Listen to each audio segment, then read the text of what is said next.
중년이 길어졌다. 60대는 젊고 화려해서 도저히 할머니라고 부르기 미안할 지경이다.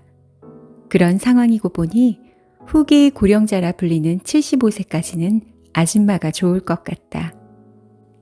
이 긴 아줌마 기간을 어떻게 잘 활용하고 즐길 것인가는 인생을 좌우하는 가장 큰 과제라고 생각한다. 즐거운 기분을 그대로 간직한 채 50대에 돌입하나 싶었는데 생각지도 못한 복병이 나타났다.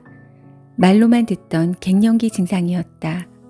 아픈 곳도 없고 특별히 괴로울 일도 없었지만 왠지 몸이 나른하고 의욕이 생기지 않았다. 가족들 모두 건강하고 주변과의 관계도 좋았지만 이유 없이 기분이 침울해지는 날이 계속되었다. 어느 날 문득 내가 죽음에 대한 생각만 하고 있다는 걸 깨달았다.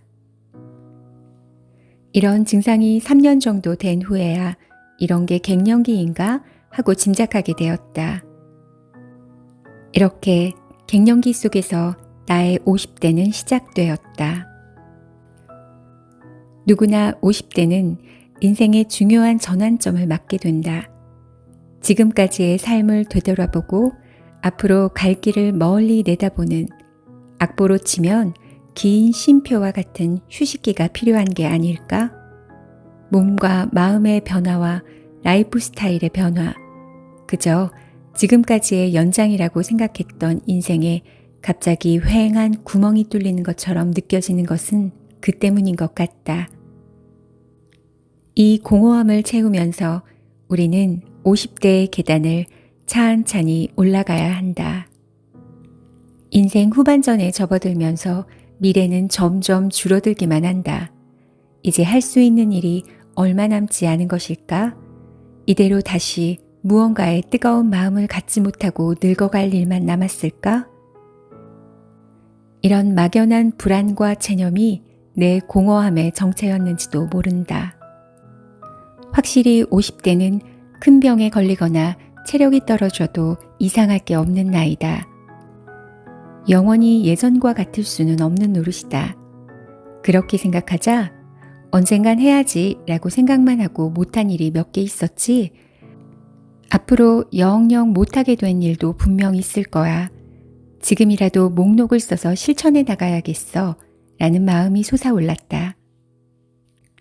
언젠간 해야지 라고 생각만 하고 이르지 못한 여러 개가 있었다. 빨리 시작하지 않으면 안 될 일들이 있다는 것을 깨달았다. 그것은 바로 체력이 필요한 일들이다. 서둘러 해야 할 것 같은 체력이 필요한 일 외에도 멀리 가야 하는 것, 지식이나 장비 또는 돈이 필요한 것이 우선순위라는 것을 알았다. 부모님을 봐도 나이가 들면 외출 한번 하는 것도 귀찮아 하신다는 걸 알 수 있다. 현역에서 은퇴해 수입이 없어지면 연금이나 저축한 돈으로 생활해야 하니 아무래도 하고 싶은 것을 마음껏 하기 어렵다. 언젠간 해야지 생각만 하고 아직 못한 일, 사는 동안 하고 싶었던 일들을 적어본다. 우선순위가 높은 것, 체력이 필요한 것, 멀리 가야 하는 것, 지식이나 도구, 돈이 필요한 것에 체크를 해보면 된다. 이렇게 평생 동안 하고 싶은 일을 정리해 본다.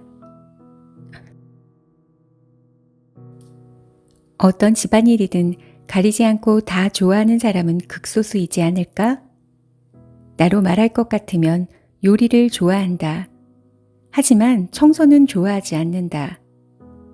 그래도 예전에는 의지와 체력으로 그럭저럭 해냈는데 갱년기를 맞이하면서 위기가 찾아왔다.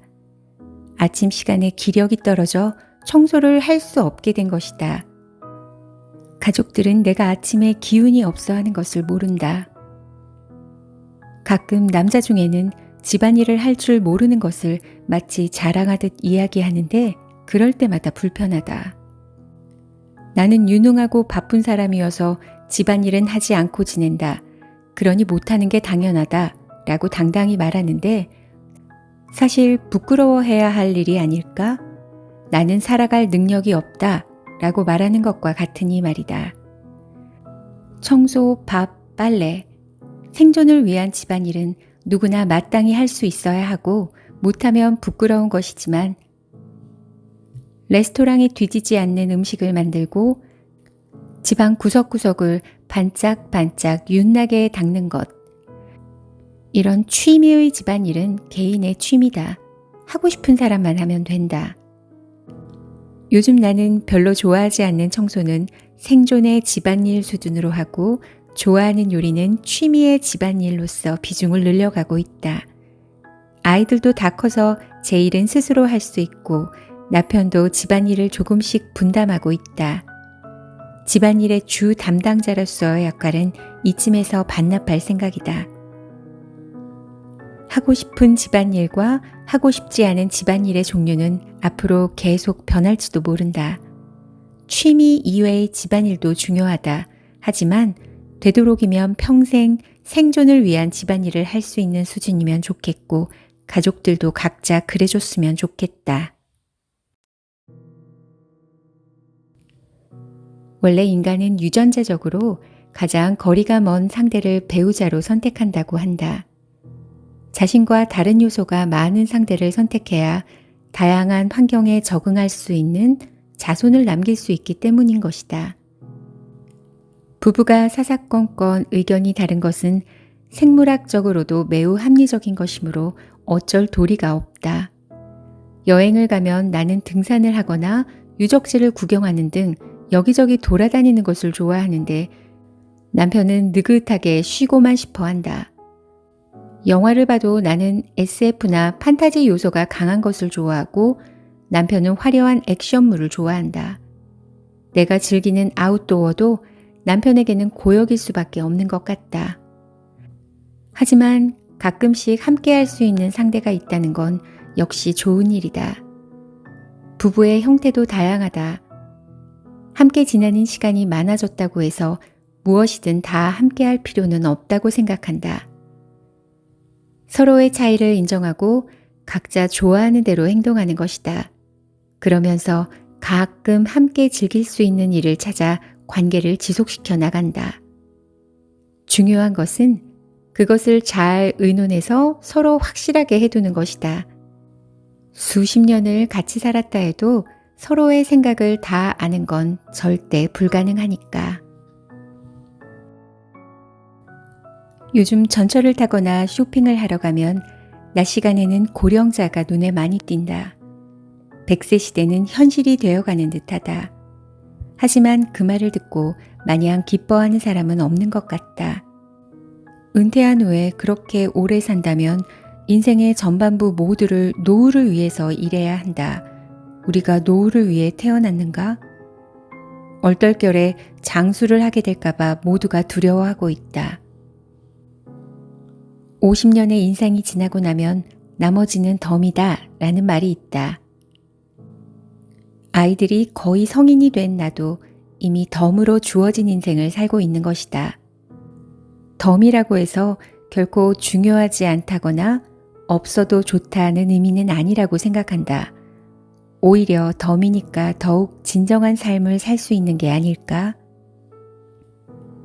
바쁜 일상을 사느라 정말 하고 싶은 일들을 미루어 온 사람도 많을 것이다. 지금은 여유도 없고 무리야. 정년퇴직하면 인생 이막에서 이것도 하고 저것도 하자 라고 나름의 계획을 세우고 있을지도 모르겠다. 하지만 인생 이막이라는 단어를 들으면 나는 언제나 우리 집안 남자들이 떠오른다. 과묵하고 자상한 큰아버지는 성실하게 회사원으로 외길 인생을 사셨는데 정년퇴직 후에는 아내와 여행을 다니고 싶다고 말씀하셨지만 정년퇴직을 하자마자 쓰러져 돌아가셨다. 우리 아버지도 퇴직 전에는 퇴직하고 나면 농촌 곳곳에 야부를 보러 다니고 싶다고 말씀하시곤 했는데 실제로 정년퇴직 후 몸이 점점 안 좋아지더니 회복하지 못한 채 이른을 앞두고 돌아가셨다. 인생이 아무리 길어진다 해도 내 발로 걷고 내 머리로 판단할 수 있는 시간은 영원하지 않다. 인생 이막이라는 단어는 믿을 게 못 되는 위험한 말이 아닐까? 가장 믿을 수 있는 것은 눈앞에 있는 지금뿐이다. 나는 옛날부터 미래를 위해 지금을 참자라는 사고방식이 정말 싫었다. 과연 미래라는 게 누구에게나 오는 것일까? 매일 아침 끔찍한 사고나 재난 뉴스를 보면 그런 생각이 저절로 든다. 그렇다고 지금만 좋으면 내일의 일 따위는 어떻게 돼도 좋아 라고 생각하지도 않는 현실적인 나는 항상 지금과 미래 사이에서 균형을 잡으며 살려고 애썼다. 하지만 미래의 잔고가 얼마 남아있지 않은 이제부터는 지금에 집중하며 살아도 좋지 않을까 생각한다. 인생 2막을 생각하는 것은 바쁜 나날을 보내는 중에 잠시 한숨 돌리는 용도로 즐겁겠지만 정말로 그런 날이 온다고 생각하지 않는 편이 좋다고 생각한다. 내 힘으로 몸을 움직일 수 있는 지금, 경제력이 있는 지금, 50대야말로 진정한 지금이 아닐까?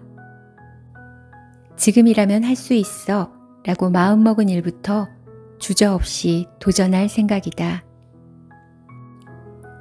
평균 수명은 100년으로 늘어난다는데 인간의 일자리는 AI로 대체되어 점점 줄어드는 게 아닐까? 우리는 무엇을 위해 100년이나 사는 것일까?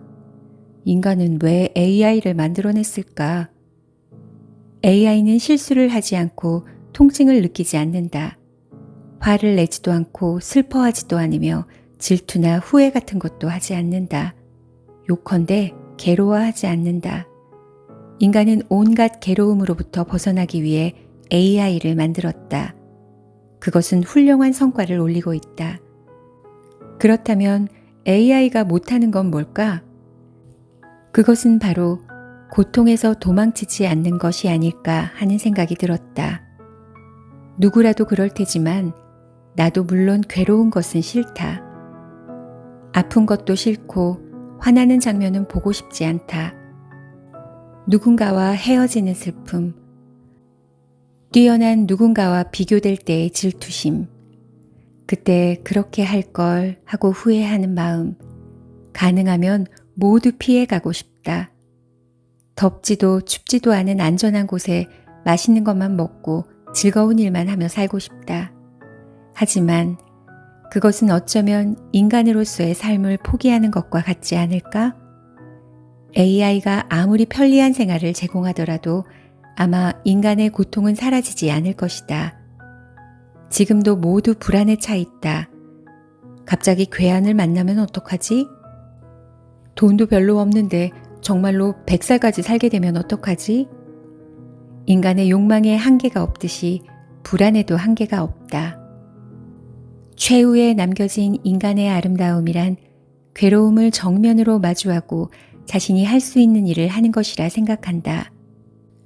50대, 앞으로도 여러 가지 일들이 많을 것이다. 그것을 생각하면 솔직히 나도 겁이 난다. 진짜 고생은 지금부터니까. 하지만 괜찮다. 내가 20년 전에 걱정했던 일 중 90%가 일어나지 않았으니, 그러니까 과도하게 두려워하지 않고 날아오는 공을 담담하게 되받아치면서 지금을 즐기며 살고 싶다. 그리고 인생을 마지막까지 똑똑히 지켜보고 싶다. 정상의 경치는 자기 발로 오른 자만이 볼 수 있는 것이니까.